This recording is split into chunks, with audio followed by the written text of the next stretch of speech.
हम्म।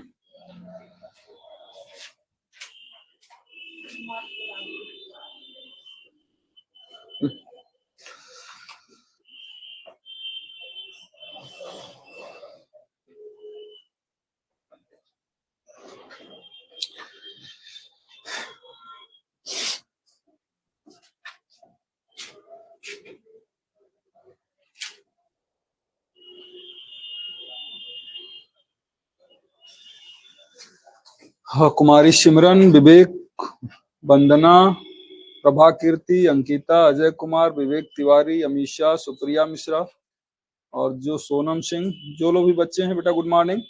Audio video clear है आपको? Audio video clear है तो हम लोग आगे बढ़ाएं।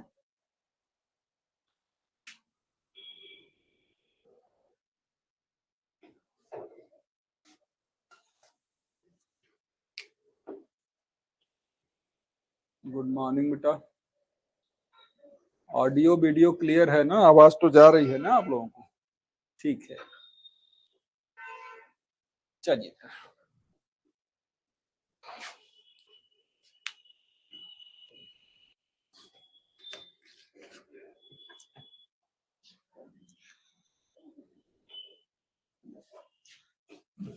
तो आज से हम लोग पढ़ना जो शुरू कर रहे हैं वो है इंडियन पीनल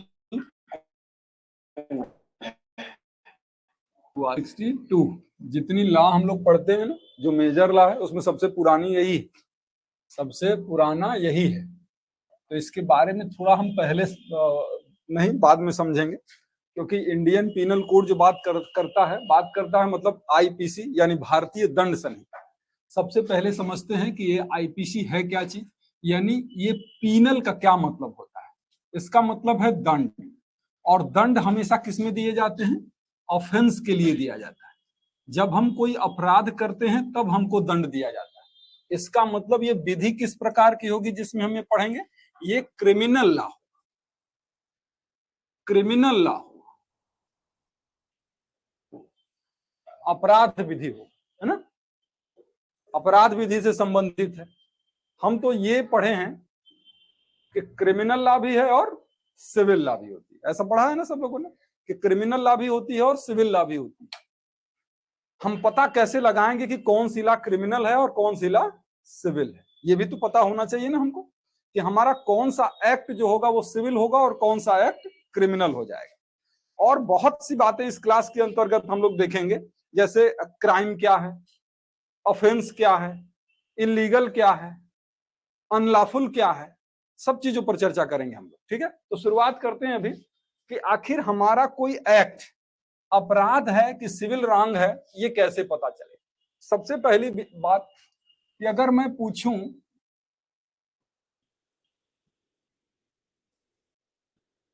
कि अपराध किसको कहते हैं तो क्या बताएंगे आप? बताइए, अपराध किसे कहेंगे? कोई भी पर्सन? प्रभा कीर्ति, दीक्षा, केशरी, क्या रुक रहा है क्या? नहीं, ऐसा नहीं होना चाहिए।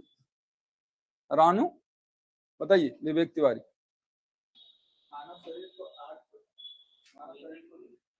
बताइए। मानव शरीर को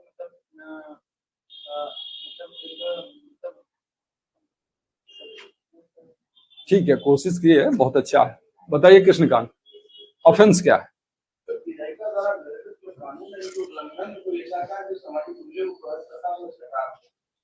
अच्छा, ठीक है। अमीषा, सोनम, सौरभ। देखिए, हम अगर ये कहें, आप लोगों के सामने ये प्रपोजल रखें कि an act which is prohibited by law,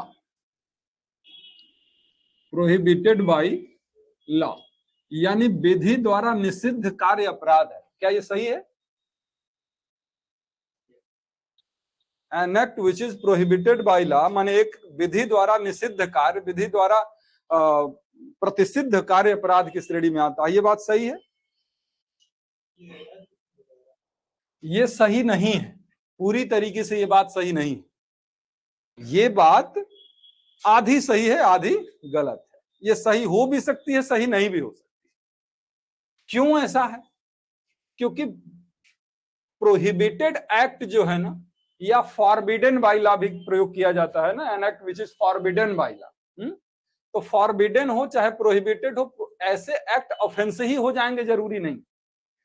क्योंकि फॉरबिडन बाय लॉ चाहे प्रोहिबिटेड बाय लॉ, यानी विधि द्वारा निषिद्ध कार्य अपराध हो, ये जरूरी नहीं है। विधि द्वारा निषिद्ध कार्य होता है इलीगल, मतलब विधि के अनुरूप नहीं है ना, विधि के विरोध में किया गया कार्य विधि विरुद्ध है, यानी उसको हम क्या कहेंगे? इलीगल, अवैध है वो। अब बात समझ में आई कि नहीं? जिस कार्य को करने से लॉ ने आपको रोक रखा है वो कार्य अवैध कहलाएगा, वो अपराध नहीं कहलाएगा। क्लियर है बात? कि वो कार्य जो है ना वो अवैध है, वो अपराध हो जाए जरूरी नहीं है। अब अपराध कैसे हमारा कोई कार्य? अब अवैध कार्य जो है, जो इलीगल एक्ट है, वो इलीगल एक्ट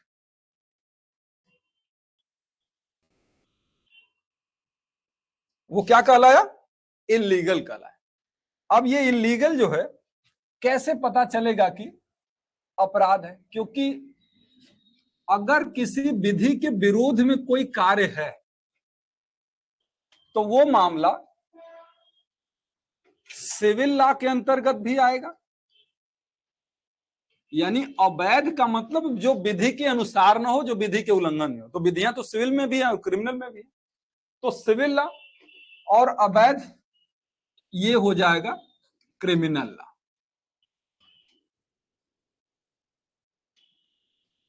क्लियर?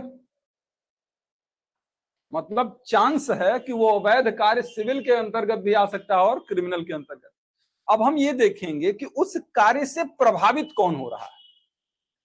जो हमने एक्ट किया है, जैसे हम आपसे वादा किए थे कि हम आपको ये चीज दे देंगे और हमने वो चीज आपको नहीं दी, मतलब कॉन्ट्रैक्ट किया था आपके साथ और हमने उस कॉन्ट्रैक्ट का पालन नहीं किया।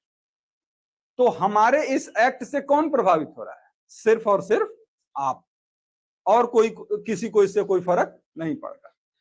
तो अब हम ये देखेंगे कि हमारा जो एक्ट है उस एक्ट से कौन प्रभावित हो रहा है। तो प्रभावित अगर हो रहा है, मतलब उल्लंघन जो हो रहा है, राइट इन पर्सोनम, राइट इन पर्सोनम, इसको कहते हैं व्यक्तिबंधी अधिकार। राइट इन पर्सोनम को क्या कहते हैं? व्यक्तिबंधी अधिकार।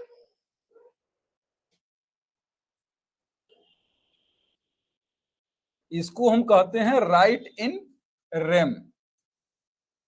इसका मतलब होता है सर्वबंधी अधिकार। ठीक?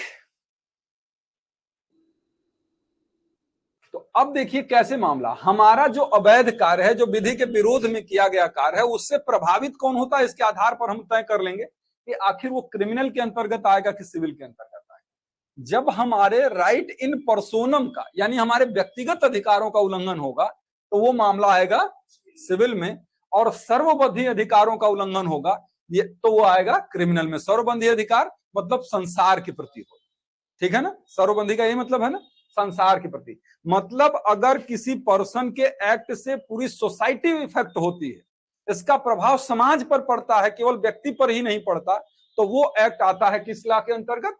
Criminal law. क्लियर है बात? अब समझ में आया ना कि सिविल और क्रिमिनल में कैसे बात जाती है। अब इलाज क्या है आखिर इसका? जब हम मान लीजिए राइट इन पर्सोनम का वायलेशन हो गया, मामला सिविल में चला गया, और रेम का वायलेशन हुआ तो क्रिमिनल में चला गया। अब इसमें क्या होता है ना, सिविल लॉ के अंतर्गत अगर ऐसा हुआ, यानी राइट इन पर्सोनम का वायलेशन हुआ, तो मिलेगी रेमेडी, यानी इसको क्या कहते हैं? उपचार कहते हैं, है ना? इसमें क्या मिलेगा? उपचार मिलता है। राइट इन पर्सोनम के वायलेशन पर क्या मिलेगा? उपचार मिलेगा। लेकिन राइट इन रेम का जो वायलेशन होगा तो मिलेगा पनिशमेंट।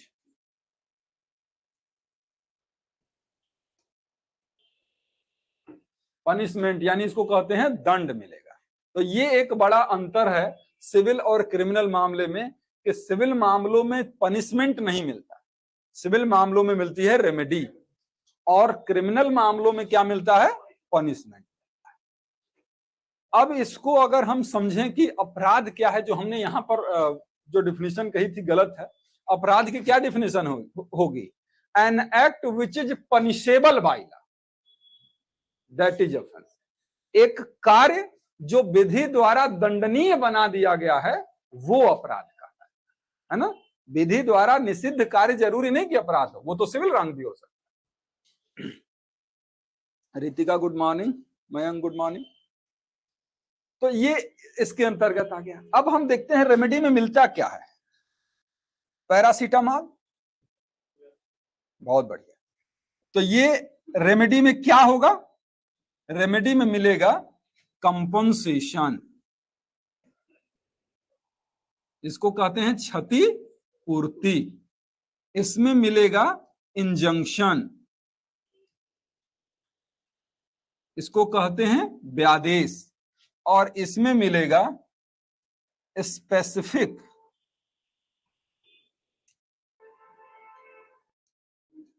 Restitution of property.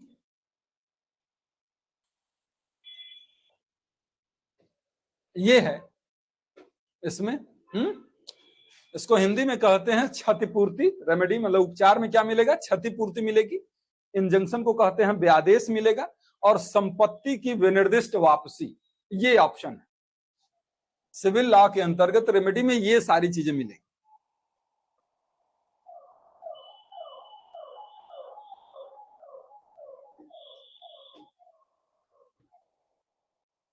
ठीक ना।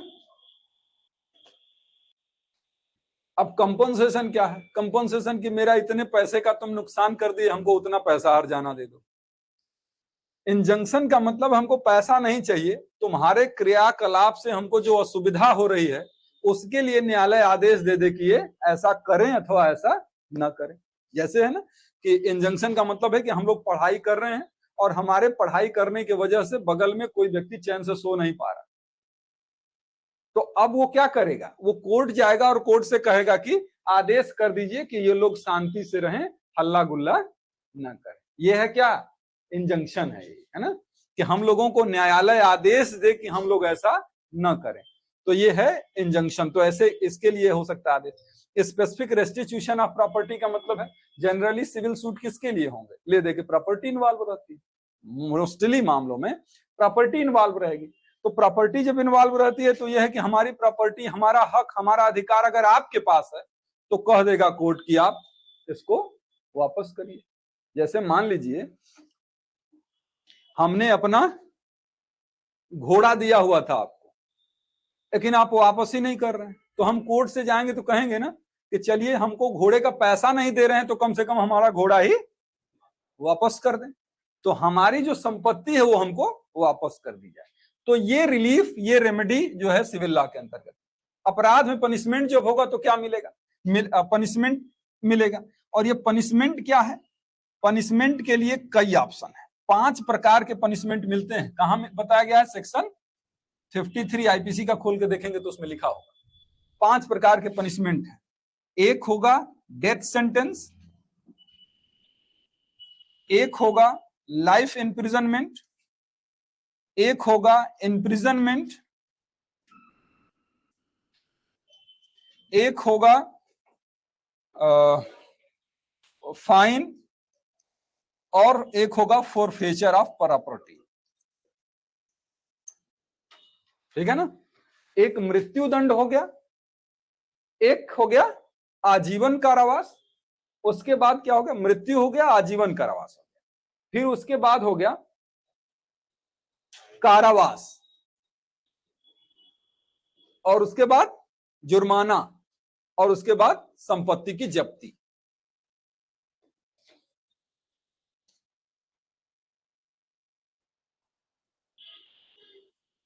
हाँ सोना,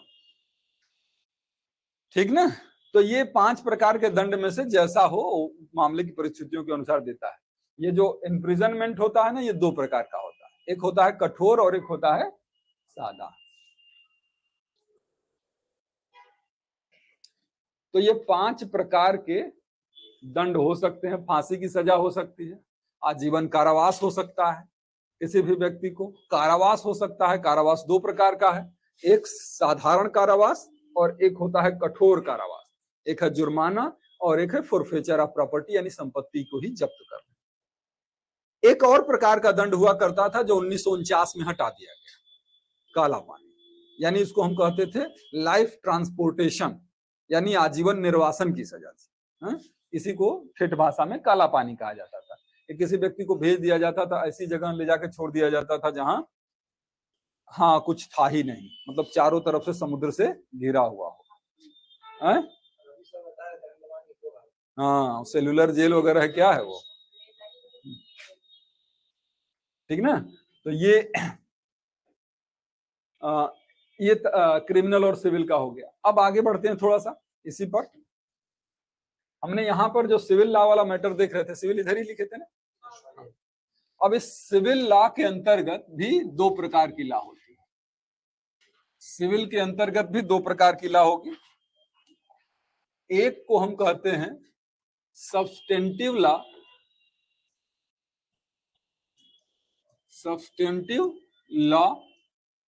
और दूसरे को कहेंगे प्रोसीजरल लॉ।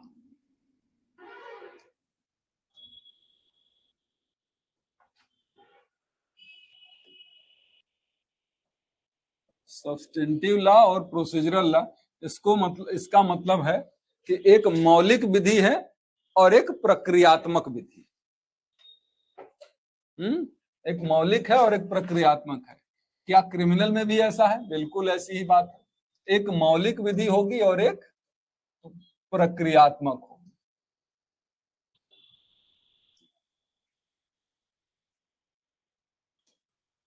ये दोनों में इस प्रकार की लॉ है। अब ये क्या समझना जरूरी है कि आखिर मौलिक और प्रक्रियात्मक विधियां क्या हैं। मौलिक विधियों का, चाहे वो क्रिमिनल में हो चाहे सिविल में हो, इस मौलिक विधि का काम होता है व्यक्ति के राइट्स और लायबिलिटीज,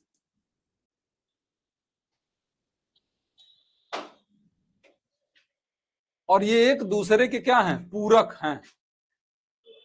मतलब इनके बिना, एक के बिना दूसरे का काम नहीं चल सकता। कर्तव्य के साथ अधिकार जुड़ा हुआ है और अधिकार के साथ कर्तव्य जुड़ा हुआ है। कि अगर हमारा अधिकार है तो इसका मतलब किसी न किसी का कर्तव्य जरूर होगा, और अगर हमारा कर्तव्य है तो इसका मतलब है किसी न किसी का अधिकार जरूर होगा। एक के बिना दूसरे का एग्जिस्टेंस नहीं। तो ये राइट और लाइबिलिटीज के बारे में बात सब्सटेंटिव लॉ कहता है।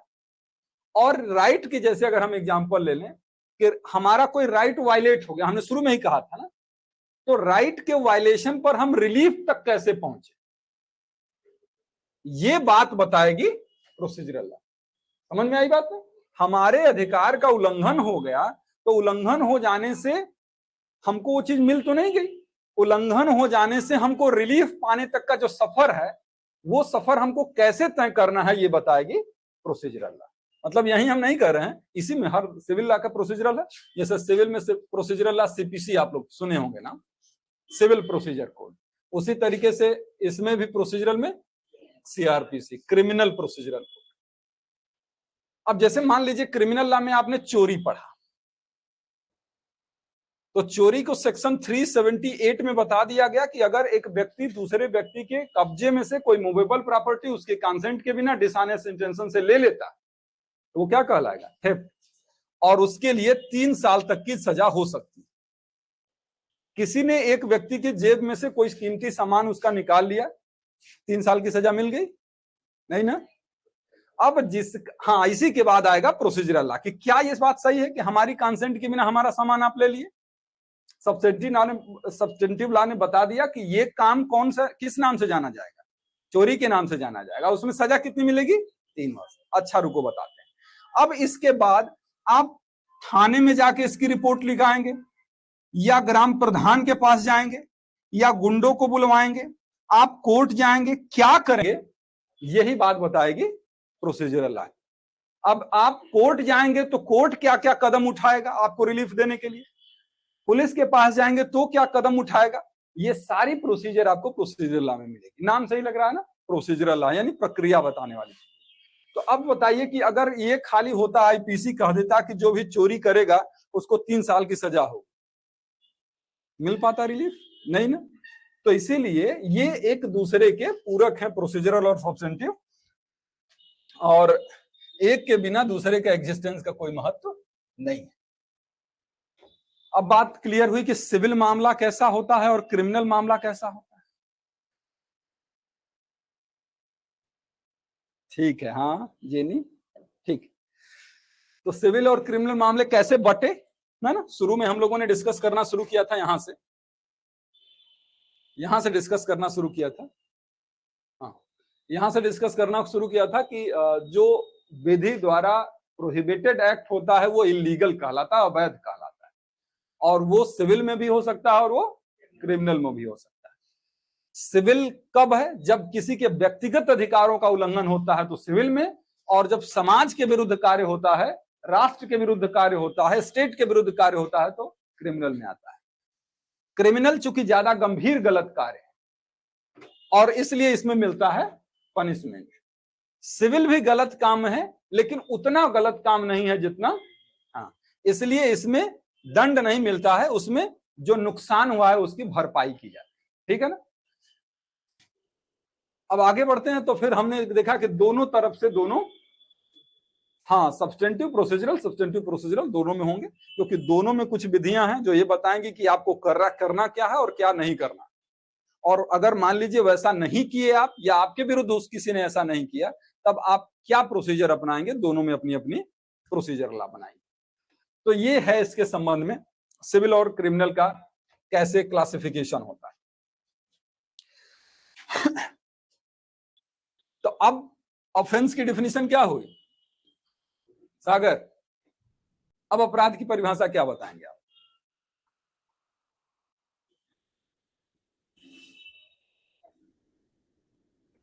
अपने से बता दीजिए। हमने कहा था an act which is prohibited by punishable by law. ठीक है भाई, नहीं कोई बात नहीं, तो ठीक है ना। तो ये एक्ट जो है पनिशेबल बाय लॉ, यानी ऐसा कोई विधि, ऐसी कोई एक्ट जो कि विधि द्वारा पनिशेबल बना दिया गया है, वो अपराध। ठीक। प्रोहिबिटेड बाय लॉ है, फॉरबिडन बाय लॉ है, तो इसका मतलब है वो गलत तो है, लॉ के अगेंस्ट है। लेकिन लॉ के अगेंस्ट हर चीज अपराध ही हो जाए जरूरी नहीं। अब कई टर्म हम लोग सुनते हैं ना, एक टर्म हम लोग सुनते हैं, अभी हमने बात की इलीगल, एक टर्म हम लोग सुनते हैं अनलॉफुल, अनलॉफुल, एक टर्म हम लोग सुनते हैं, चलिए इसी को पहले कर लेते हैं फिर आगे बढ़ेंगे। इलीगल और अनलॉफुल दोनों एक जैसे लगते हैं ना, थोड़ा अंतर। इलीगल और अनलॉफुल में अंतर है। अभी इलीगल में बताया था हमने ना, एन एक्ट, हाँ, विच, हाँ, प्रोहिबिटेड बाय लॉ।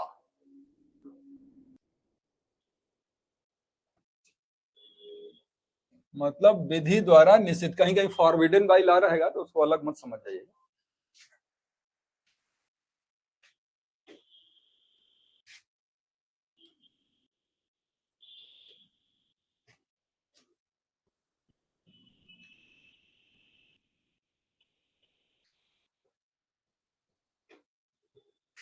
क्या कहा हमने कि एक कार्य जो विधि द्वारा निषिद्ध कार्य, जो विधि पारित कर दी गई है,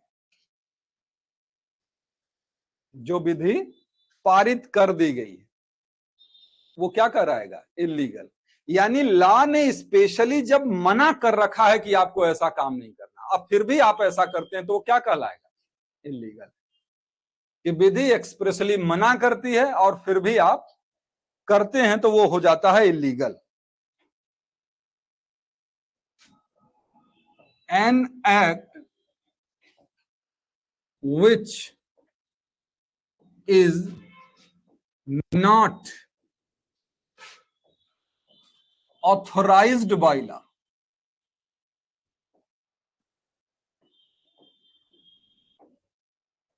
An act which is not authorized by law, यानी ऐसा कार्य जिसको करने की विधि अनुमति नहीं देती, ऐसा कार्य जिसे करने की विधि अनुमति नहीं देती, मतलब एक्सप्रेसली उसने मना नहीं कर रखा है, लेकिन ऐसा करने के लिए वो एक तरीके से परमिट नहीं करती है, तो वो एक्ट होते हैं अनलॉफुल। दोनों में बड़ा माइनर डिफरेंस है ना। माने एक एक्ट को सीधे सीधे पास किया गया है कि तुमको ऐसा नहीं करना, वो इलीगल है। एक एक्ट को कहा नहीं गया है कि तुमको ऐसा नहीं करना है, लेकिन ऐसा करने की परमिशन भी नहीं दी गई, तो वो ऐसा एक्ट है जो अनलॉफुल है। दोनों की हिंदी क्या होती है? अवैध ही होती है। आप किताब उठा के पढ़ेंगे तो दोनों की हिंदी रहे।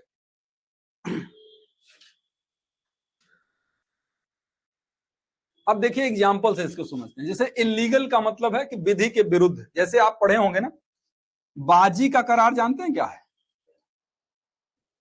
बाजी का करार जो है, वेगरिंग एग्रीमेंट जो होते हैं ना, ये वायड होते हैं और कुछ दशाओं में ये इलीगल भी है। कुछ दशाओं में ये इलीगल भी है। मतलब ये कि बाजी लगाने का करार जो होता है शून्य होता है। इसी तरीके से अगर आप कहते हैं कि ए बी को सुपारी देता है कि तुम सी को मार दो, ये एग्रीमेंट कैसा हुआ? हाँ, ये जो एग्रीमेंट हुआ वो वायड तो हुआ, ये भी वायड, ये भी हुआ वायड, ये भी था, लेकिन ये इलीगल हो गया क्योंकि आप विधि के विरुद्ध जाके काम कर रहे हैं। ये एग्रीमेंट कैसा हुआ? विधि के विरुद्ध जाके काम। अब इसी के दूसरा एग्जांपल ले लेते हैं अनलॉफुल का। अनलॉफुल क्या? जैसे कि अगर एक माइनर पर्सन कॉन्ट्रैक्ट करता है तो क्या होगा? इसका परिणाम भी वायड होगा, लेकिन इलीगल नहीं है। एक अवयस्क द्वारा, एक पागल द्वारा किया गया कॉन्ट्रैक्ट इलीगल नहीं है, लेकिन वायड तो है। यानी ये अनलॉफुल होने की वजह से वायड है और ये इलीगल होने की वजह से वायड है। इसी वजह से जब आप कॉन्ट्रैक्ट पढ़ते होंगे तो सर बताएंगे कि प्रत्येक अवैध करार शून्य है, लेकिन प्रत्येक शून्य करार अवैध हो, ये जरूरी पढ़ा है ना, आप लोगों ने सुना होगा कभी। इसी वजह से देखिए, अवैधता की वजह से तो पक्का शून्य हो जाएगा।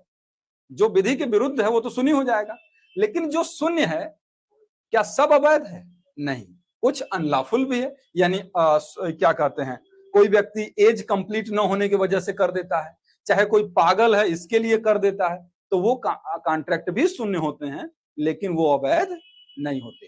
तो बड़ा माइनर सा डिफरेंस दोनों में है, इलीगल और अनलॉफुल में। एक एक्ट जिसको करने के लिए आप लॉ ने आपको ऑथराइज नहीं कर रखा है फिर भी आप करते हैं, तो वो अनलॉफुल है। लेकिन एक एक्ट जिसको साफ साफ मना किया गया है, लॉ ने किया है कि आपको ऐसा नहीं करना है, तो वो एक्ट क्या कहलाएगा? इलीगल कहलाएगा। ठीक है।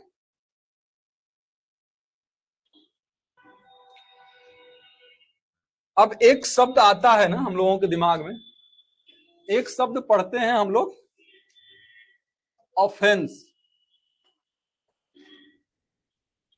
और एक शब्द पढ़ते हैं हम लोग क्राइम। दोनों की मीनिंग क्या होती है? अपराधी तो होती है, हिंदी में हम लोग अपराधी पढ़ते हैं,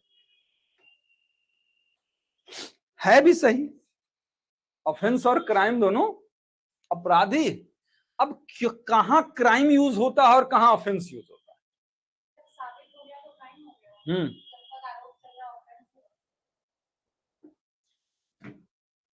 ये भी बात ठीक है।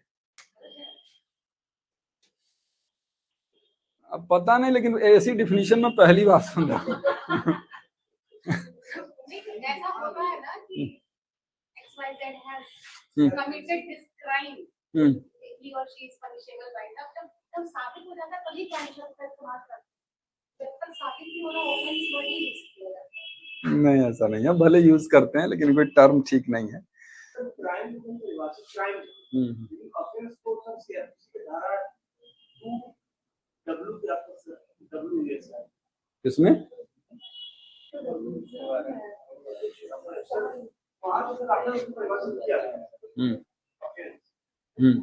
हाँ ठीक है। ये हालांकि कोई अंतर नहीं है, इसको समझने के लिए ये बिल्कुल ठीक आंसर दे रहे हैं कि ऑफेंस को डिफाइन किया गया है सीआरपीसी में भी सेक्शन 2N में, और आईपीसी में भी आप देखेंगे तो आईपीसी के सेक्शन 40 उठा के देखेंगे तो ऑफेंस को डिफाइन किया गया होगा। तो ये कोई डिफरेंस नहीं हुआ कि इसकी डेफिनेशन है इसकी डेफिनेशन नहीं है ना। ये टर्म का एग्जैक्टली समझना जरूरी है, इसको डिफाइन नहीं किया जा सकता।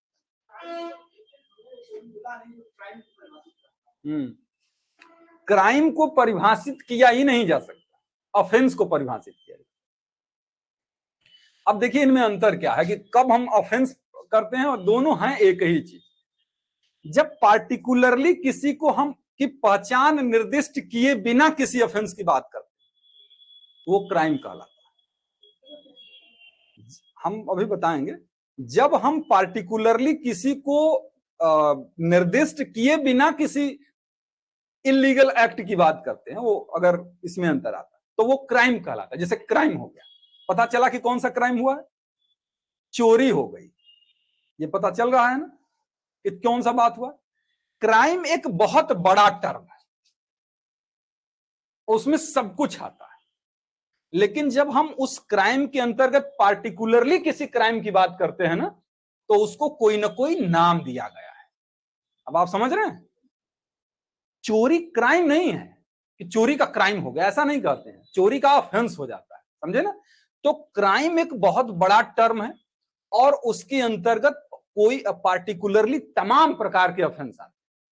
अब जब हम किसी पार्टिकुलरली किसी ऑफेंस की बात करनी होती है तो हम क्या कहते हैं, ये मर्डर का ऑफेंस हो गया, चोरी का ऑफेंस हो गया, ये तमाम प्रकार के ऑफेंस है। जब हम आईपीसी की बात करते हैं तो ये क्या है, लॉ ऑफ ऑफेंस नहीं है, ये लॉ ऑफ क्राइम है, क्योंकि हम ये पार्टिकुलरली किसी चीज की बात नहीं कर रहे हैं, हम सबकी बात कर रहे हैं। तो ये क्या है, लॉ ऑफ क्राइम है। लेकिन उसमें कौन कौन सी क्राइम आती है, तो ये मतलब ये पार्टिकुलरली जब हम एक की बात करेंगे, चोरी की बात करेंगे, तो चोरी क्राइम नहीं कहेंगे, वो गलत टर्म हो जाएगा, है ना। वो क्या करेंगे, चोरी का ऑफेंस है, क्योंकि चोरी के बारे में डिफाइन किया गया है कि ये 378 में है ना, कि किसी पर्सन के पोजीशन में से उसके कंसेंट के बिना मूवेबल प्रॉपर्टी उसके कंसेंट के बिना डिसऑनेस्ट इंटेंशन से ले लेता है तो वो क्या कहलाता है, थेफ्ट कहलाता है। तो थेफ्ट का ऑफेंस हुआ, ठीक है ना। तो इस तरीके से, जैसे एक टर्म मैं समझाता हूं, कॉग्निजेबल केस और कॉग्निजेबल ऑफेंस बताया था ना मैंने जब सीआरपीसी पढ़ा रहा था, कि कॉग्निजेबल ऑफेंस का मतलब पार्टिकुलरली किसी चीज की बात करें, और कॉग्निजेबल केस का मतलब हो सकता है कि उसमें कई चीज आ रही है, तो हम पूरा मिला के क्या कहेंगे, कॉग्निजेबल केस कहेंगे, है ना। मतलब उसको क्या कहते हैं हिंदी में, संज्ञेय मामला कहेंगे। बात समझ में आ गई। तो इसीलिए दोनों है एक्चुअल में एक ही चीज, इसीलिए दोनों की हिंदी एक ही है, अपराध ही है। लेकिन जब हम संयुक्त रूप से अपराधों की बात करते हैं तो उसको हम क्राइम कहते हैं, जब तक हम उसकी पहचान नहीं बताते। जैसे सागर, सागर हम पार्टिकुलरली सागर की बात कर रहे हैं, और एक इनके लिए हम टर्म यूज कर सकते हैं स्टूडेंट। तो जब हम स्टूडेंट कहेंगे तो कैसे पता चलेगा कि हम सागर की बात कर रहे हैं, नहीं पता चलेगा ना।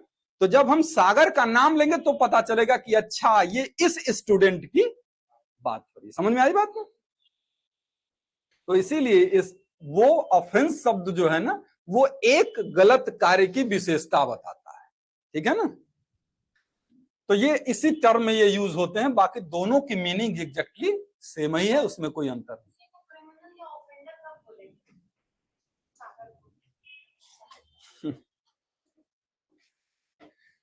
क्रिमिनल का मतलब ये है कि जैसे उसने अपराध किया, हम ये बता नहीं रहे हैं कि कौन सा अपराध इसने किया है, लेकिन ये अपराधी है, तो क्या है, ये क्रिमिनल है।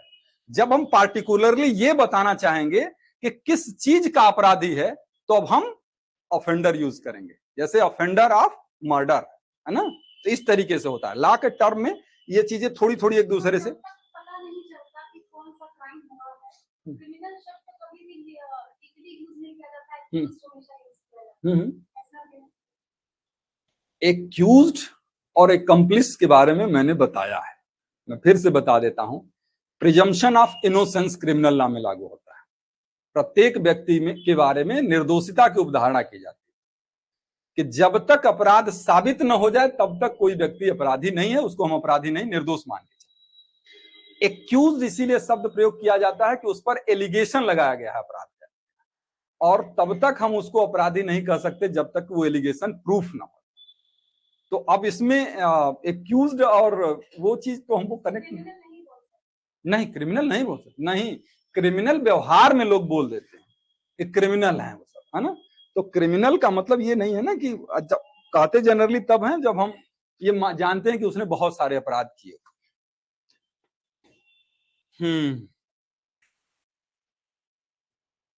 हाँ बिल्कुल मयंक, बिल्कुल।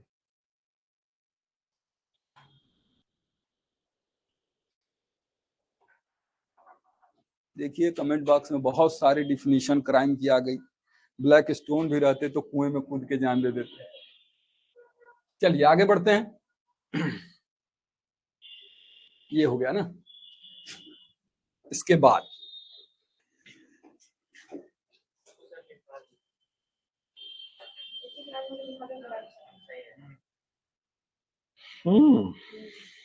चलिए लिखिए।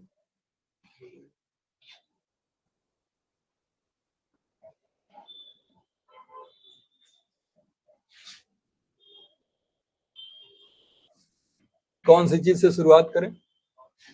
ऑफेंस और क्राइम।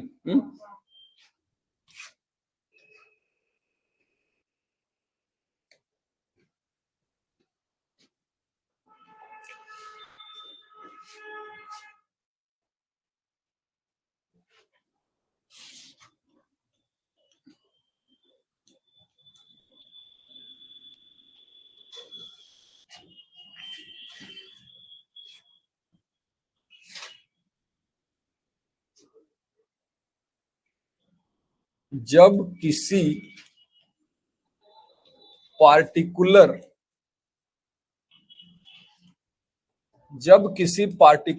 ऑफेंस को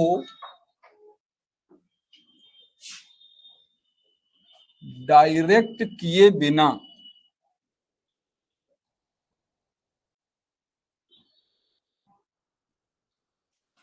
हम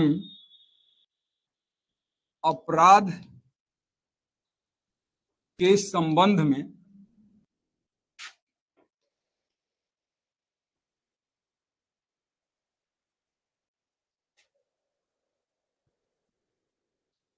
चर्चा करते हैं,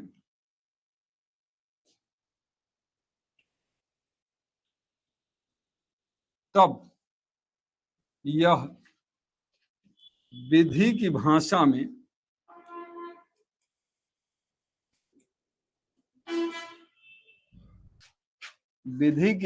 में क्राइम कहलाता है।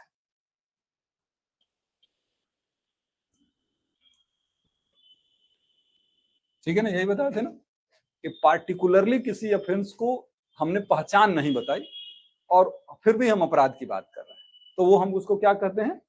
क्राइम कहते हैं।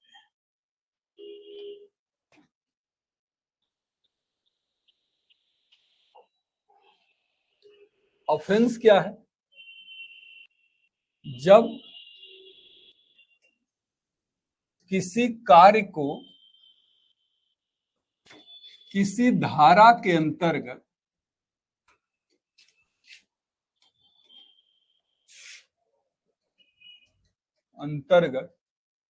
परिभाषित किया गया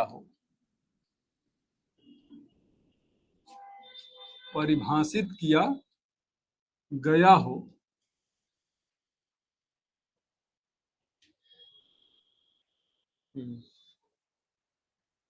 और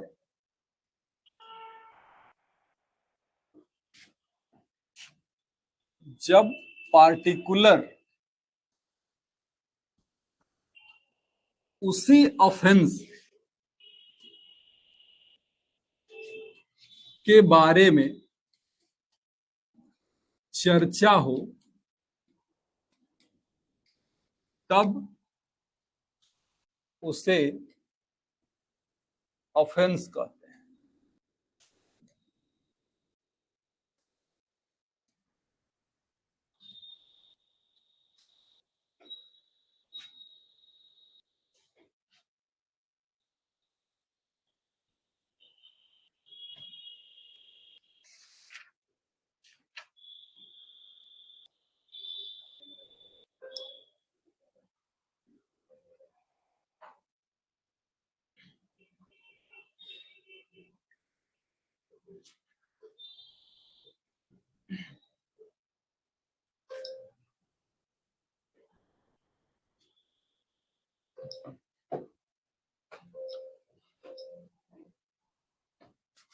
तो ये हो गया। अब इससे आगे बढ़ते हैं हम लोग, है ना।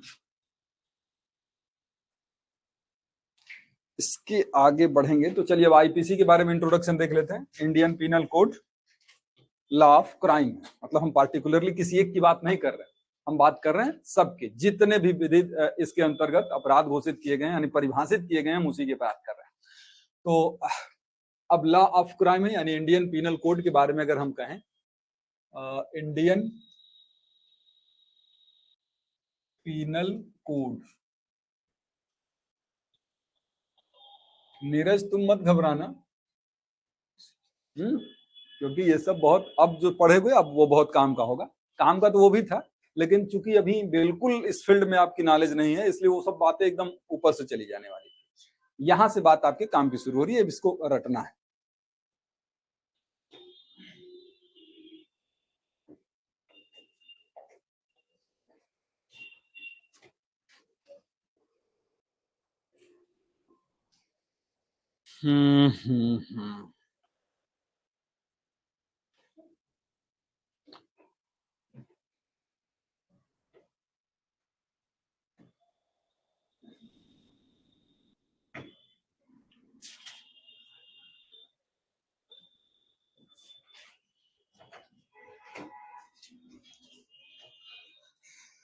जब हम लोग एलएलबी में एडमिशन लेते हैं ना, तो सबसे पहले अगर दो सब्जेक्ट समझ में आता है तो दो है, एक टार्ट और एक आईपीसी, है ना। और अगर ये आईपीसी डिटेल में पढ़ाने की मास्टर ने कोशिश की तब फिर ये भी कठिन हो जाता है। बस उसको क्या करना है, सर आप वो बता दीजिए जो सिलेबस में है, कॉमन इंटेंशन, कॉमन ऑब्जेक्ट, है ना, right of private defence, abetment, murder, extortion, theft, यही जितने की 7-8 क्वेश्चन पढ़ के हम दे सकें पेपर। और ये चूंकि हमसे जुड़ा हुआ होता है ना, तो समझ में आ जाता है जल्दी से।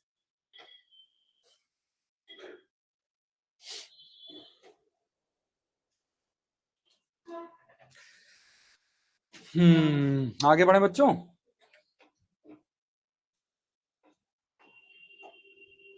अब इंडियन पिनल कोड में क्या क्या चीजें हैं ये हम लोग देखेंगे। इसका नाम क्या है, भारतीय दंड संहिता, इंडियन पिनल कोड।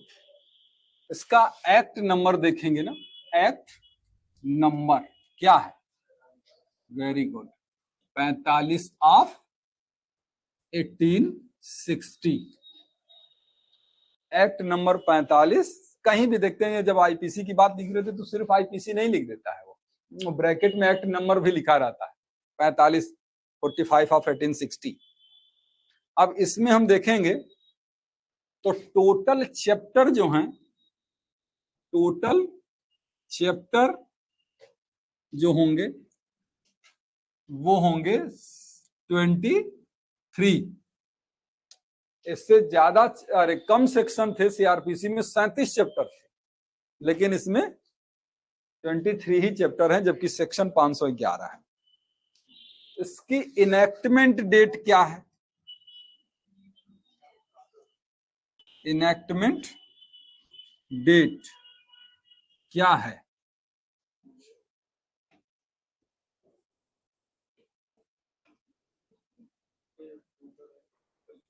(1862) 6 अक्टूबर 1862। इन्फोर्समेंट डेट क्या है, इन्फोर्समेंट डेट क्या है, ये हो जाएगा, कितना है मोनिका,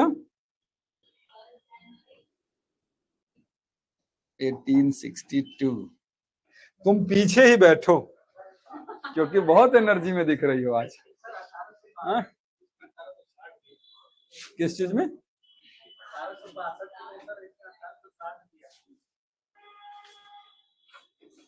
अरे यहाँ पे ना यार।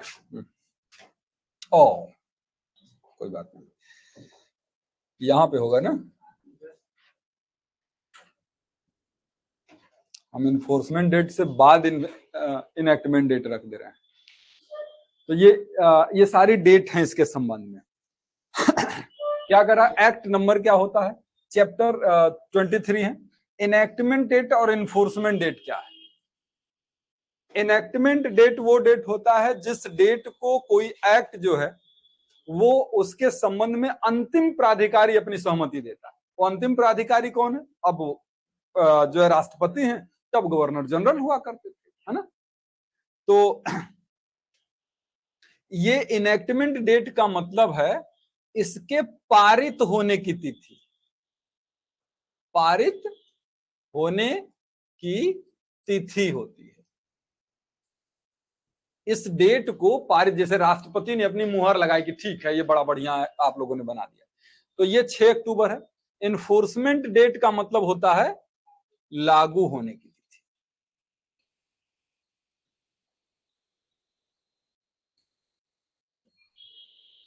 ठीक, लागू होने की तिथि है ये। एग्जामिनेशन के पॉइंट ऑफ व्यू से आपको ये याद ज्यादा रखना है कि इन्फोर्समेंट डेट क्या है। किसी भी एसी आईपीसी का ही नहीं, किसी भी एक्ट की इन्फोर्समेंट डेट बहुत इंपॉर्टेंट है आपके प्री के एग्जाम के लिए, क्योंकि इन्फोर्समेंट डेट पूछी जाती है। अब आप इसको याद कैसे करेंगे? जितने भी मेजर लॉ है, माइनर को भी एक साइड में कर दीजिएगा, मेजर लॉ जितने हैं, जैसे आईपीसी हो गया, सीआरपीसी हो गया, एविडेंस हो गया, कॉन्स्टिट्यूशन हो गया, जितने भी, इनका एक पेज पर लिखिए इन्फोर्समेंट डेट, और जिस रूम में आप पढ़ाई करते हैं उसमें चिपका दीजिए। ठीक है। अब उसमें ये नहीं करते क्या है बच्चे, मैंने बहुत सारे बच्चों के रूमों में गए हैं तो देखे हैं, इतना महीन महीन महीन महीन लिख के एक पेज पर कर देंगे ना कि ऊ भी जाएगा तो चश्मा लगाएगा तो उसको देखेगा। लेकिन अब चूंकि रूम स्टूडेंट की रूम की तरह दिखना चाहिए तो चिपका देंगे। ऐसा लिखिए, इतना बड़ा लिखिए जिससे कि अगर आप बेड पर लेटे भी हैं तो वो चीज आपको दिखाई देती है। फोन पर बात कर रहे हैं ना, तब भी वो चीज बोधगम्य रहे, दिखाई देने लायक रहे आपको, तब तो लिखने का मतलब है। और नहीं तो ब्रश करके कर रहे हैं और पूरा मुंह का छिटका उसी कागज पे चला जा रहा है, पढ़ रहे हैं। तो ऐसा ना हो, थोड़ा सा रहे, बाद में चेंज होता रहेगा ना, वो कोई जरूरी थोड़ी ना है कि आपने उसका लेमिनेशन करा दिया। अब फिर उसके बाद ये दूसरे पेज पर होना चाहिए कुछ माइनर एक्ट, है ना, जो जनरली यूज में है, ऐसे माइनर एक्ट का दूसरे पेज पर हो, तब ठीक रहता है। नहीं तो एक ही बार जब 15-20 ठो याद करने पड़ जाएंगे तो याद नहीं होता, इसका इसमें उसका उसमें घुसने। मेजर का 7 का अलग कर दिए, माइनर के हमने अलग कर दिए। तो इन्फोर्समेंट डेट याद रख लीजिए, क्योंकि ये जरूरी है ही, आखिर आपको याद करना ही है। कॉन्ट्रैक्ट पढ़ रहे हैं तो कॉन्ट्रैक्ट वाला याद है, टीपीए पढ़ रहे हैं तो टीपीए वाला हो गया, फिर कॉन्ट्रैक्ट वाला भूल गया, ये भूलता है, तो इसलिए उसको चिपका लीजिएगा। तो आईपीसी की डेट जो है वो 1 जनवरी 1862 है। अब इंडियन पीनल कोड के बारे में ये थोड़ा सा इंट्रोडक्शन रहा, थोड़ा सा और चीज में बता दूं।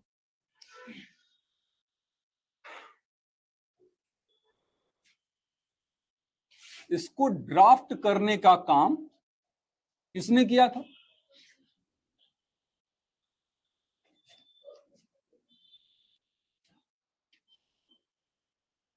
Lord Macaulay.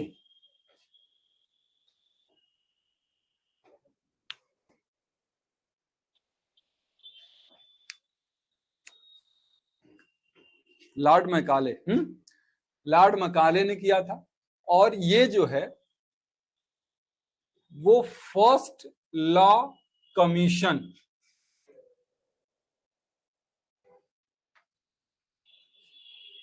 के रिकमेंडेशन पर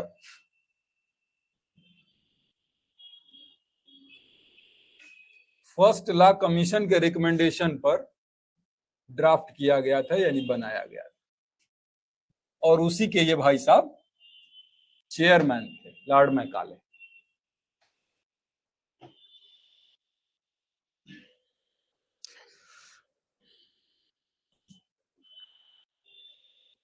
इसके एक्सटेंट की बात अगर करें एक्सटेंट का मतलब इसका विस्तार, इसका लागू होना।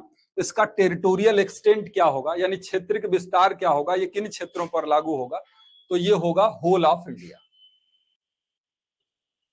Whole of India, whole of India मतलब संपूर्ण भारत में लागू होगा। पहले जम्मू कश्मीर राज्य को छोड़ दिया जाता था क्योंकि वहां आरपीसी लागू होती थी। आरपीसी का मतलब है रणवीर पीनल कोड, है ना। तो रणवीर पीनल कोड लागू होती थी जम्मू कश्मीर का जब तक स्पेशल स्टेटस रहा तब तक। अब उसके बाद 31 सही लिख रहा हूं मैं, हाँ, अक्टूबर 2019 में एक एक्ट आया, Jammu and Kashmir reorganisation, Jammu and Kashmir reorganisation act 2009 आने की वजह से अब जम्मू कश्मीर का जो स्टेटस था वो अलग हो चुका है। अब इसलिए अब ये जो आईपीसी है या अदर लॉ भी हैं, इस डेट से 31 अक्टूबर 2019 से ये पूरे भारत में अब लागू होने लगे। ठीक है, अब ये पूरे भारत में लागू होंगे।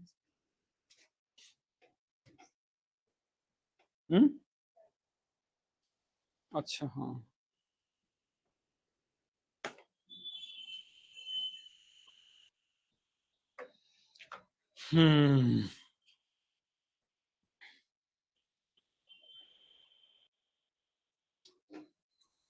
अब इससे आगे क्या है,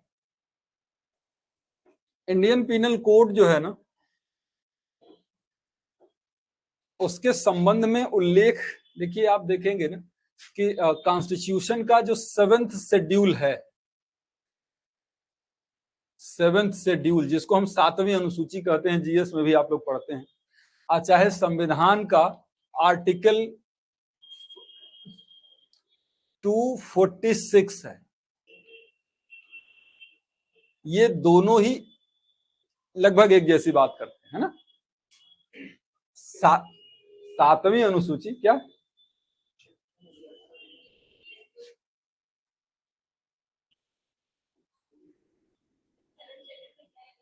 अच्छा, तो 7th शेड्यूल कहें चाहे आर्टिकल 246 कहें, किसके बारे में बात करता है, ये 3 प्रकार के लिस्ट की बात करते हैं। यूनियन लिस्ट, स्टेट लिस्ट और कॉन्करेंट लिस्ट।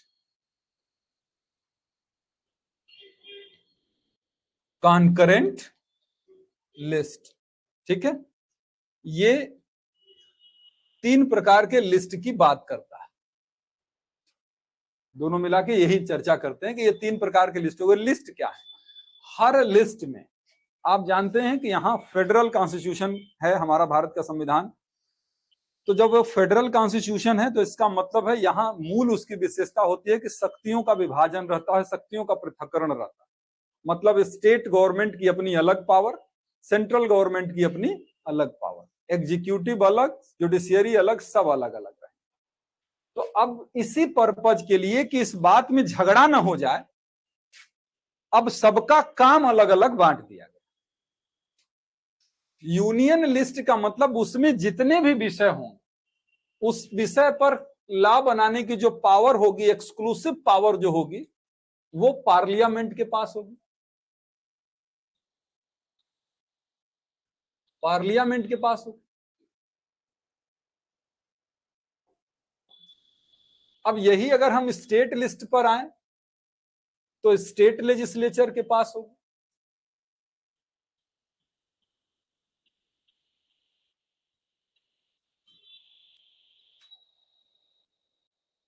ठीक है ना, स्टेट लेजिस्लेचर के पास होगी, इसके पास भी एक्सक्लूसिव पावर है। कॉन्करेंट लिस्ट में अगर हम आते हैं तो ये यूनियन यानी पार्लियामेंट भी बनाती है, यूनियन गवर्नमेंट, इसको हम ऐसे लिख देते हैं, इसमें पार्लियामेंट भी लॉ बनाएगी और इसमें स्टेट लेजिस्लेचर भी लॉ बनाएगा।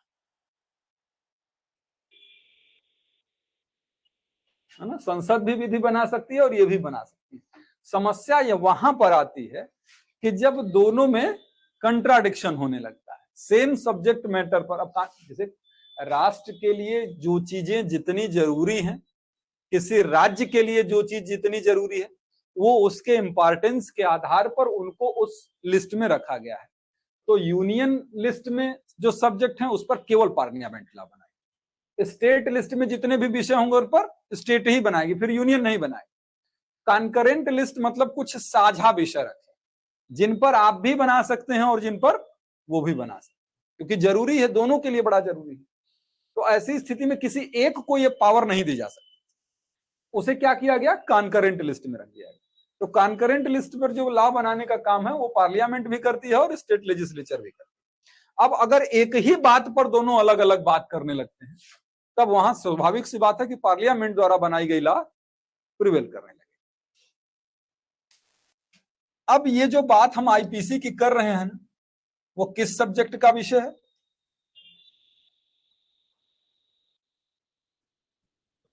स्वाभाविक सी बात है कि ये कॉन्करेंट लिस्ट का सब्जेक्ट हो।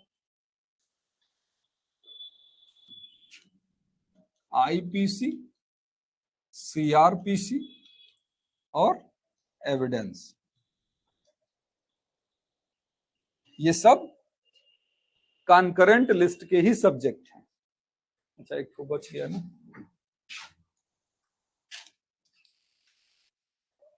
क्योंकि ये ऐसा सब्जेक्ट है जिस पर दोनों को जरूरत है।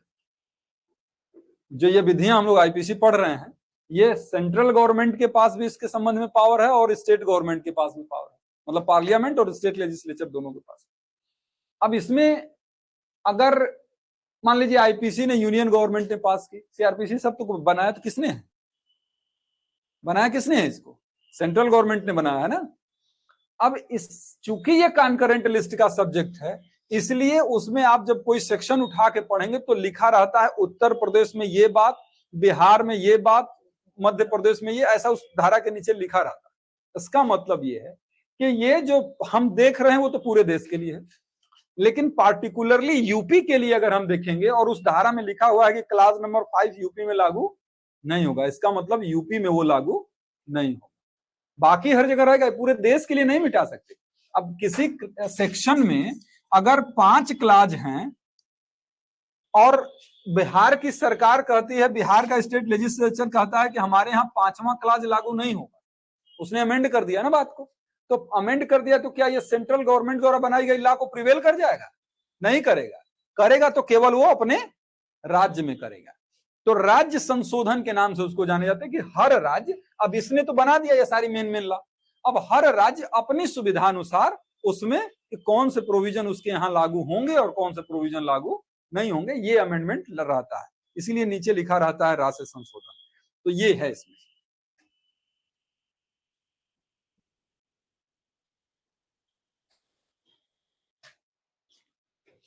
आईपीसी को एंट्री नंबर 1 में जगह मिली हुई है, उसमें भी एंट्री है ना कॉन्करेंट लिस्ट में, तो एंट्री नंबर 1 में जगह मिली हुई है आईपीसी को। सीआरपीसी एंट्री नंबर 2 है और एविडेंस जो है एंट्री नंबर 12 होगा। सीपीसी एंट्री नंबर 39 होगा।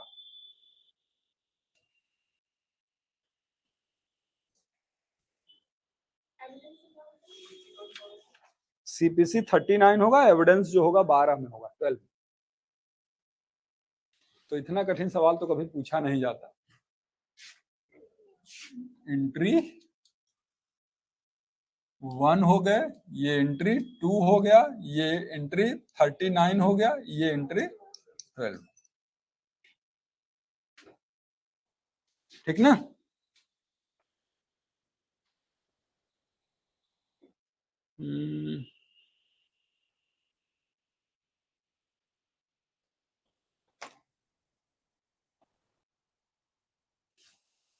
अब आगे बढ़ते हैं हम लोग। जितनी चर्चाएं हम लोगों ने की इसमें तो किसी को कोई असुविधा नहीं हुई अभी तक? कोई दिक्कत? नीरज, ज्यादा लोड बढ़ जा रहा है ना? कोई बात नहीं, बढ़ेगा।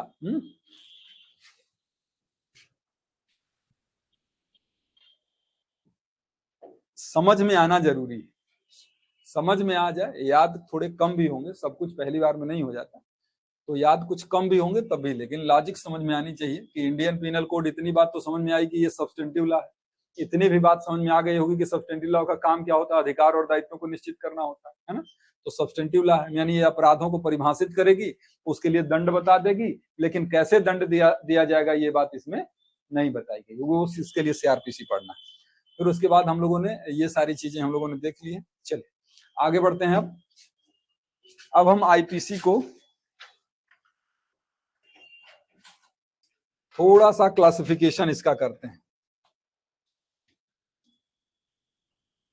बेसिक स्ट्रक्चर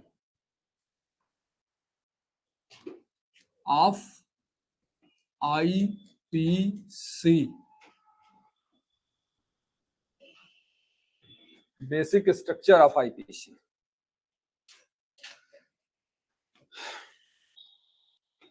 इस आईपीसी को हम लोग थोड़ा सा समरी देखते हैं इसका, और इसको हम 3 भागों में बांट लेते हैं।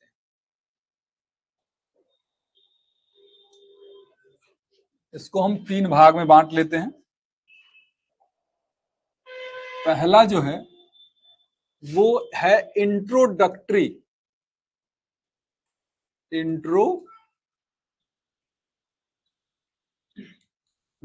प्रोविजन है, ठीक ना।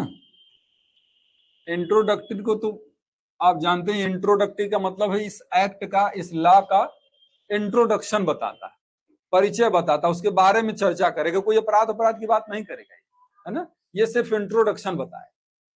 एक जो हिस्सा होगा वो है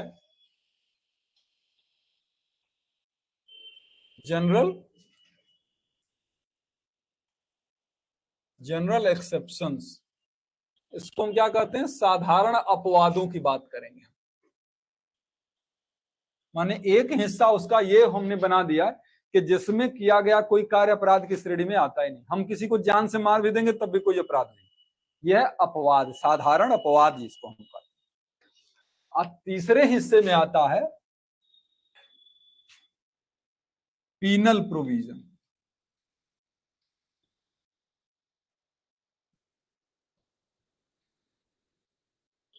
पीनल प्रोविजन यानी इसको हम कहते हैं दांडिक प्रावधान। 3 भाग में बांट लिया हमने। परिचय बताएगा एक हिस्सा वो बताएगा कि हम सब कुछ करके भी कुछ नहीं किए हैं, मतलब कोई अपराध ही नहीं है। और तीसरे हिस्से में हम वो बात करेंगे जिसमें दांडिक प्रावधानों से संबंधित प्रावधान है। जो इंट्रोडक्टरी प्रोविजन है उसकी चर्चा करेंगे हम, तो निकल के आता है चैप्टर नंबर 1, चैप्टर नंबर 2 और चैप्टर नंबर 3। ये इंट्रोडक्टरी प्रोविजन में आएगा। यानी इंट्रोडक्टरी प्रोविजन जो हुआ वो सेक्शन 1 से लेके 75 तक चलता है। अब सोचिए, इसी वजह से जो नई वाली आईपीसी बनने के लिए जो प्रपोज्ड है उसमें इनको तो हटा के इतना छोटा सा कर दिया है, क्योंकि बेमतलब का हर बात एक सेक्शन में लिख के आपने इतने सारी धाराएं बना दी हैं, तो उसको दबा के एक ही सेक्शन में एबीसीडी, जैसे नहीं तमाम लॉ पढ़ते हैं तो एबीसीडी करके डेफिनेशन क्लास रहता है, इसमें एबीसीडी नहीं है, इसमें हर सेक्शन में एक बात लिखी हुई है। इस वजह से वो सारे सेक्शन तो ऐसे ही कम हो जाते हैं। तो चैप्टर नंबर 1, चैप्टर नंबर 2 और चैप्टर नंबर 3। अब ये चैप्टर नंबर 1 में जो है introduction,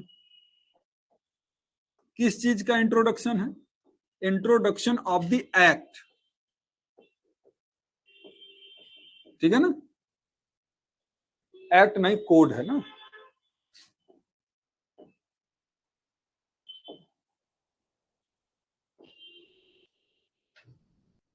introduction of the code, ये कोड, इस संहिता का इंट्रोडक्शन होगा। इंट्रोडक्शन में क्या है, इसका नाम क्या होगा, इसका क्षेत्र विस्तार कहां तक होगा, ये सारी चीजें चैप्टर नंबर 1 में आएंगी। और चैप्टर नंबर 1 कहां से कहां तक मिलेगा आपको? सेक्शन 1 से लेके हाँ हाँ, 1 से लेके 5 तक। दूसरा चैप्टर जो शुरू होता है,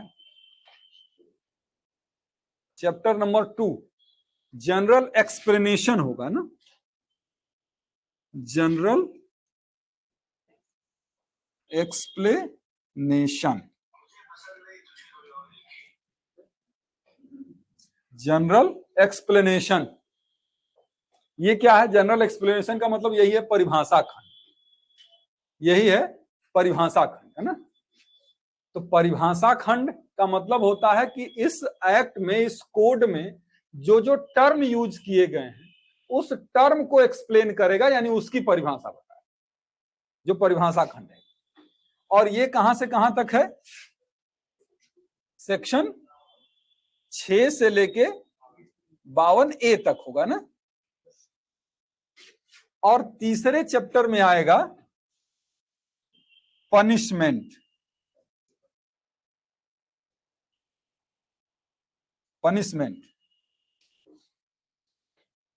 पनिशमेंट है, यानी दंड के संबंध में।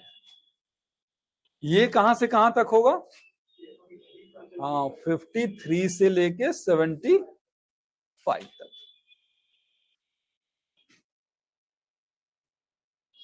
अब ये इंट्रोडक्टरी पार्ट रहा, मतलब हमने धारा 1 से लेके 75 तक सिर्फ इंट्रोडक्शन समझा इसका, आईपीसी का। पहले हमने इस कोड का इंट्रोडक्शन समझा, फिर उसके बाद हमने इसमें प्रयोग होने वाले टर्म के इंट्रोडक्शन समझे, फिर उसके बाद इसमें जो पनिशमेंट देने का क्या फंडा होगा, ये कि कितने प्रकार के पनिशमेंट होंगे, फाइन कितना लगाया जा सकता है, अगर फाइन नहीं दिया तो क्या होगा, है ना। ये सारी चीजें हमने इसमें पढ़ी। अब आता है जनरल एक्सेप्शन। ये चैप्टर नंबर 4 में, चैप्टर नंबर 4 में ये प्रोविजन है, और जिसके लिए सेक्शन जो होगा वो 76 से लेके 106 तक होगा। क्या हो गया? जगह कम पड़ जा रही है। हाँ, तो पड़ी जाती है। हमारे पास स्कोप होता है ना कि हम घटा बढ़ा सकते हैं, आपके पास स्कोप नहीं होता। अरे हम पहले कैसे बता देंगे कि तुम अपना ऐसे करके लिखो। तो ये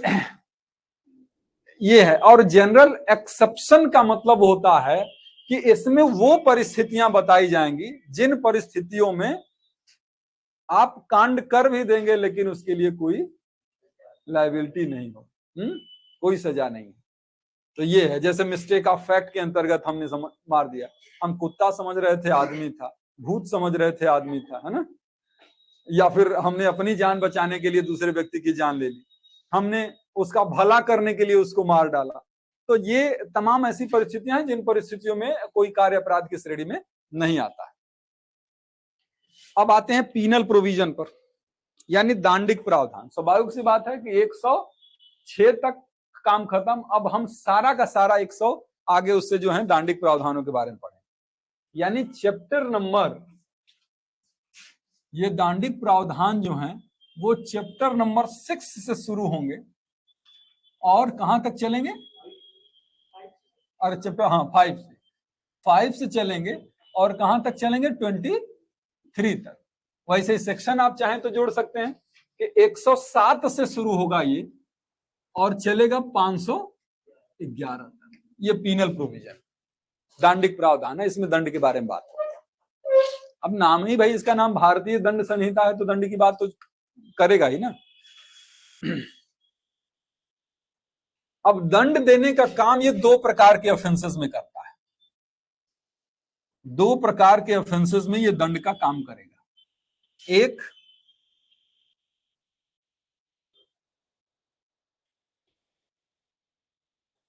इनकम्प्लीट ऑफेंसेस में,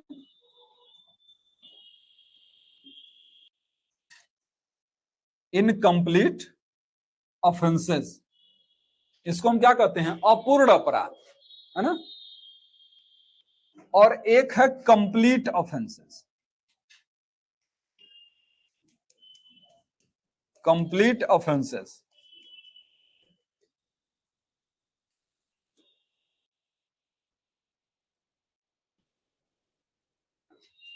ये 2 प्रकार के ऑफेंस हुए, कंप्लीट ऑफेंसेस और इनकम्प्लीट ऑफेंसेस।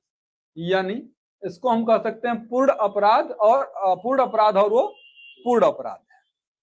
अपूर्ण अपराध के बारे में कहां कहां है और क्या होता है अपूर्ण अपराध, ये समझिए। अपूर्ण अपराध का मतलब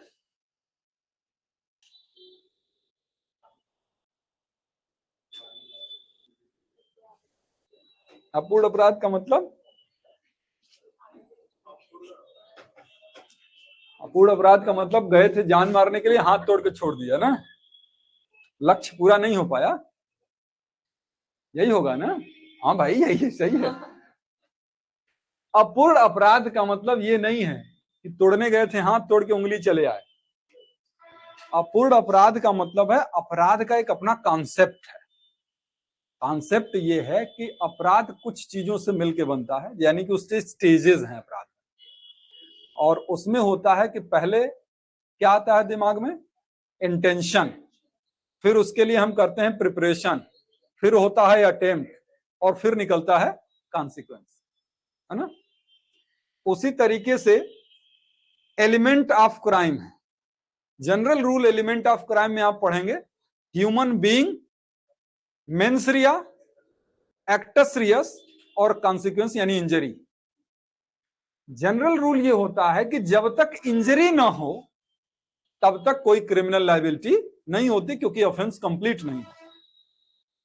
लेकिन कुछ ऐसे आईपीसी में ऑफेंस हैं जो बिना इंजरी करने के बावजूद भी ऑफेंस हो जाते हैं, क्योंकि ऑफेंस के जो इंग्रेडिएंट्स हैं उनको कंप्लीट किए बिना ही जब वो ऑफेंस हो जाए तो उसे हम क्या कहेंगे, इनकम्प्लीट, कि पूरा नहीं हुआ, इंजरी हुई ही नहीं तब भी लायबिलिटी हो जाए। और इसी में आप कुछ ऑफेंसेस की बात करते हैं, और जिसको हम लोग जैसे चैप्टर वाइज करते हैं, क्योंकि हम ऑफेंस की नाम नहीं ले रहे हैं कभी, तो इसलिए इसकी बात कर लेते हैं। जैसे chapter number 5, chapter number 5, chapter number 5A, 5 का मतलब क्या हमने बताया? चैप्टर नंबर 5 में क्या है, पढ़े लिखे लोग बताएं।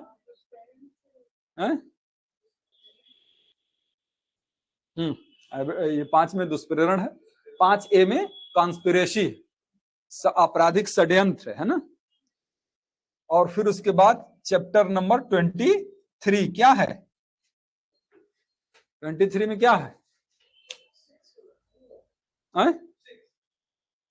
चैप्टर नंबर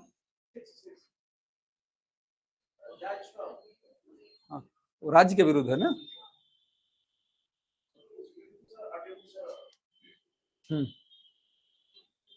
चैप्टर नंबर 5 है, 5A और चैप्टर नंबर 23। और अगर हम सेक्शन एक आध एक्स्ट्रा गिनाएं तो आपको गिनाते हैं 122, 126, 399। मतलब ये कहने का हमारा मतलब ये है कि इनकम्प्लीट ऑफेंसेस क्या होते हैं, तो समझ गए ना, इंजरी किए बिना भी ऑफेंस हो जाना, ये है एबेटमेंट यानी दुष्प्रेरण। दुष्प्रेरण का मतलब है कि हमने आपसे कहा कि जाइए उसका घर जला दीजिए, आपने कहा कि नहीं हम ये सब काम नहीं करते, मना कर दिया आपने, अपराध हुआ कि नहीं है? इतना इंटरव्यू में बैठी हो, ऐसे सवाल हम पूछ पूछ के थका दिए, हमने पर नाना हाँ हाँ कर रही हो, तो ये ऑफेंस हो गया। मैंने उसे कहा ना कि आप जाओ उसके घर में आग लगा, उसने भले मना कर दिया, अपराध तो नहीं हुआ, किसी को नुकसान नहीं हुआ, फिर भी ऑफेंस एबेटमेंट का है। चैप्टर नंबर 5A, 5A क्या है? कॉन्स्पिरेसी है, हम और आप मिलके योजना बनाते हैं कि उसका घर जला दें। जलाया नहीं है, लेकिन ये अपने आप में ही एक 120 के अंतर्गत, 120A के अंतर्गत। अंकिता का गलती से हाथ उठ रहा है कि उसके अलावा चैप्टर नंबर 23 आप देख रहे हैं क्या है, ये अटेम्प्ट है। अटेम्प्ट में भी हमने गोली चलाई लेकिन उसके बगल से निकल गई, मरा नहीं ना आदमी, फिर भी अटेम्प्ट के लिए हम दोषी हो सकते हैं। तो ये इनकम्प्लीट ऑफेंसेस हैं। ये एक्सेप्शनल है 122, 26 और 399 कि ऐसी परिस्थितियां जिसमें प्रिपरेशन पनिशेबल नहीं होता। प्रिपरेशन से तो किसी को नुकसान होना कतई संभव नहीं है, लेकिन फिर भी वो ऑफेंस की कैटेगरी में आता है। इसलिए कुछ दशाओं में प्रिपरेशन भी इनकम्प्लीट ऑफेंसेस हो जाता है, सभी दशाओं में नहीं, लेकिन कुछ दशाओं में ऐसा हो सकता है। क्या कुछ करे? कुछ अपराधों की तैयारी करने को ही दंडनीय बना दिया गया। वैसे नहीं, कहना नहीं है, ये तैयारी नहीं है। जैसे आप और ये योजना बनाए कि ऐसा करते हैं अंकित कि सर आज आते हैं ना, तो उनको आज हम लोग काम तमाम कर देते हैं, ठीक है ना। तो ये योजना बनाना ही अपराध है, सहमति बनना ही अपराध है। अपने आप में किसी के प्रति कितना भी बुरा इरादा रखना, जो कि आप लोग रख रहे हैं, वो अपराध नहीं है। लेकिन अगर ये मिल गया तो अपराध हो जाएगा साबित होने के बाद। तो ये उसके बाद ये प्रिपरेशन वाला जो है ना, कुछ खास चीजों की प्रिपरेशन को भी पनिशेबल बना दिया गया है। जैसे राज्य के विरुद्ध, मतलब अपने देश के विरुद्ध अगर कोई हथियार आप इकट्ठा कर रहे हैं तो ये गलत है। 122 और 126 दोनों लगभग उसे ही बात करता है। 399 डकैती है, डकैती करने की प्रिपरेशन करना। लूट करने की प्रिपरेशन पनिशेबल नहीं है, मर्डर की प्रिपरेशन पनिशेबल नहीं है, रेप की पनिशेबल नहीं है, किसी चीज की प्रिपरेशन नहीं पनिशेबल नहीं है, लेकिन डकैती की प्रिपरेशन को पनिशेबल बनाया गया है। क्योंकि जिस जमाने में आईपीसी बनाई गई थी, कोई भी लॉ जब बनती है ना, तो उस समय जो समस्या सबसे बड़ी रहती है, उस समय की समस्या के अनुसार वो लॉ ज्यादा स्ट्रिक्ट बनती है। तो डकैती का ऑफेंस उस जमाने में 100-150 साल पहले बहुत होता था। पुरानी फिल्मों में भी देखते थे ना, एक यूनिफॉर्म होती थी डकैतों की, प्रॉपर काला काला पहन के घोड़ा पर जैसे। तो डकैतों का बड़ा क्रेज होता था उस समय। जब सांप वाप घर में लोगों के निकलते थे, तो आज से 20-25 साल 30 साल पहले जो फिल्में बनती थी, नाग नागिन ऐसी चीजों पर बनती थी, अब थोड़ी ना बनेंगी। अच्छा हाँ, नागिन वगैरह। तो ये कि मतलब जो समय में जो चीजें चल रही हैं, उसके हिसाब से फिल्में वगैरह बनती हैं। तो ये प्रिपरेशन भी इनकम्प्लीट ऑफेंसेस के अंतर्गत आता है। अब हम कंप्लीट ऑफेंसेस की बात करेंगे तो चैप्टर नंबर 6 से लेकर चैप्टर नंबर 22 तक के जो बातें होंगी सारी की सारी कंप्लीट ऑफेंसेस के संबंध में।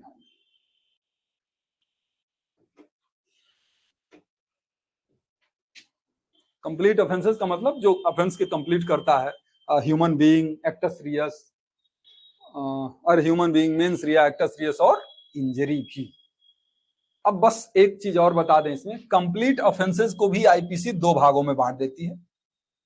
कंप्लीट ऑफेंसेस को भी आईपीसी 2 भागों में बांट देती है, और एक जो है वो राज्य के विरुद्ध है, पब्लिक के विरुद्ध है, अगेंस्ट स्टेट गवर्नमेंट पब्लिक, है ना। स्टेट गवर्नमेंट पब्लिक मतलब किसी व्यक्ति का वो एक्ट जिससे राज्य प्रभावित होता है, सरकार प्रभावित होती है, आम जनता प्रभावित होती है। एक हिस्से में वो आता है, और वो होगा आपका 6 से लेके 15 तक, मतलब चैप्टर नंबर 6 से लेके 15 तक के जो प्रोविजन है वो ऐसे हैं। मैं फिर से बता देता हूं, ये कह रहा हूं कि पूरा जो पीनल प्रोविजन है उसमें एक को छोटा सा हमने इधर निकाल दिया, उसके अलावा जितने भी लगभग बच रहे हैं वो सब कंप्लीट ऑफेंसेस हैं।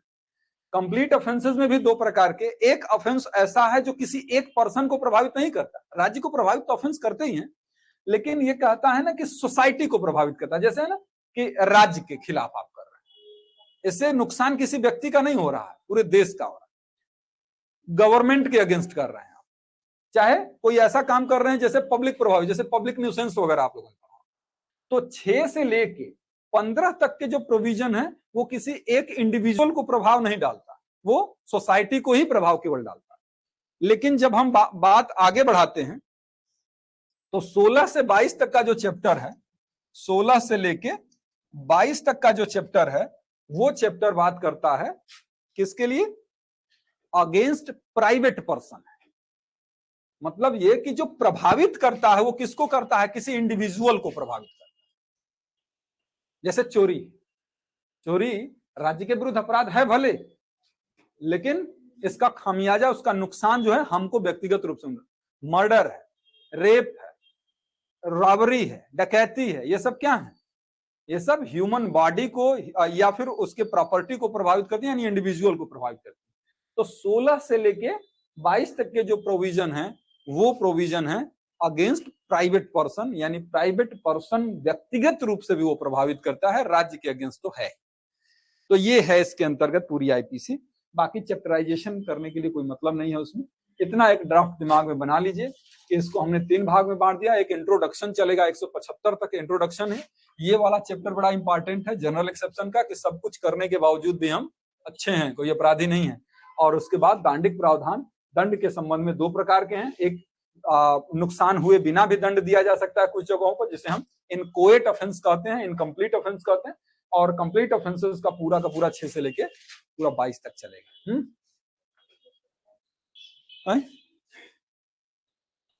तो ये है।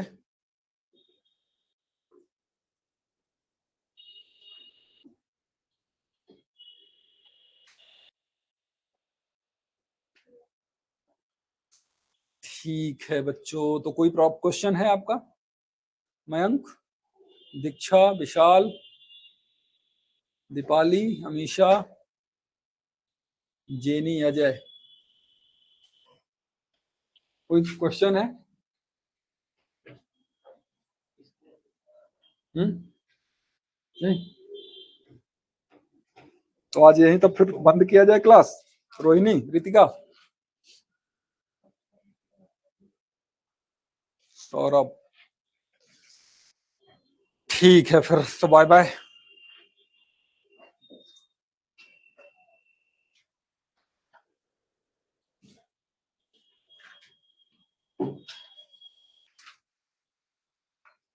नेहा जी, हमने कह दिया है कि आप लोग अब कर सकते हैं। नेहा स्थाना, मैंने परसों ही कह दिया था, क्योंकि आज मुझे लगता है उसकी लास्ट डेट होगी।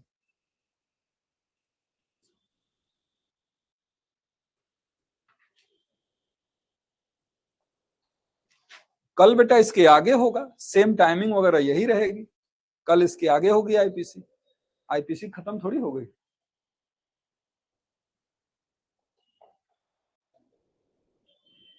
टॉपिक इससे आगे धारा 1 से शुरू हो, नहीं धारा 1 अभी नहीं आएगी, अभी धारा कल नहीं परसों आ पाएगी। अभी कल और जरूरी चीजों पर चर्चा होगी। ठीक।